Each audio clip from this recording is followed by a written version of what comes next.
कोविड-19 के प्रादुर्भाव के दरमियान पिछले साल का अपन अगर लेखा जोखा तो नई मुंबई में एपीएमसी मार्केट ये एक ऐसी जगह है कि जो स्टेट में सबसे बड़ी मार्केट है और यहाँ रोज़ाना कम से कम 15-16 हज़ार लोग डेली परचेसिंग और सेलिंग करते हैं।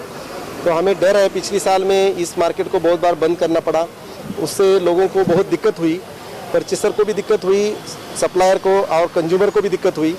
इस साल हमने पहले से प्लान करके रखा है कि ये मार्केट सुपर स्प्रेडर नहीं बन जाए।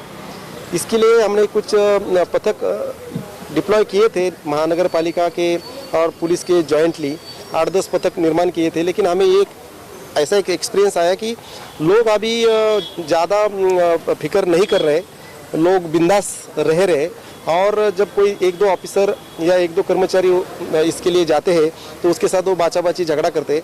इसलिए हमने बड़े पैमाने पे बड़ा स्क्वाड तैयार किया है, जिसमें से आज आपने देखा होगा कि 30-40 पुलिस अफसर और कर्मचारी, महानगर पालिका के 20-25 अधिकारी और कर्मचारी साथ में मिलकर हमने आज मसाला मार्केट में कार्रवाई की और जिससे लोगों को पता चले कि ये आगे के लिए बहुत खतरनाक हो सकता है और इसके लिए लोगों को फाइन के रूप से आज जुर्माना भरना पड़ा।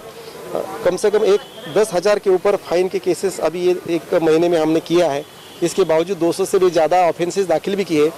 लेकिन इतना ही नहीं, आपने देखा होगा कि एपीएमसी मार्केट में एक 100 रुपये कमाने वाला मजदूर से लेके बड़े व्यापारी तक लोग काम करते हैं। बहुत बार लोगों के पास फाइन के लिए भी पैसे नहीं रहते, लेकिन उसको प्रबोधन करने के लिए ज़रूरी होता है, तो हम लोगों को मार्गदर्शन भी करते हैं। इसके बावजूद हम यहाँ के लोगों को, जो गरीब लोग हैं, उनको मास्क महानगर पालिका की तरफ से मास्क और सैनिटाइज़र भी हम दे रहे हैं।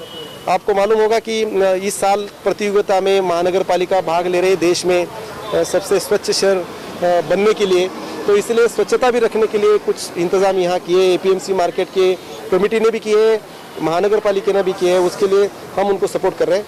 हम चाहते हैं कि फाइन, इसके बावजूद उनका प्रबोधन और इसके बावजूद उनको जो सामग्री चाहिए, उस साहित्य का वाटप, ये तीनों तरीके से अपन अगर साथ में मिलजुल के काम किया तो मैं उम्मीद करता हूँ कि ये कोरोना का प्रसार कम हो जाएगा और लोगों की दिक्कतें कम हो जाएगी। इसलिए मुहिम चालू है।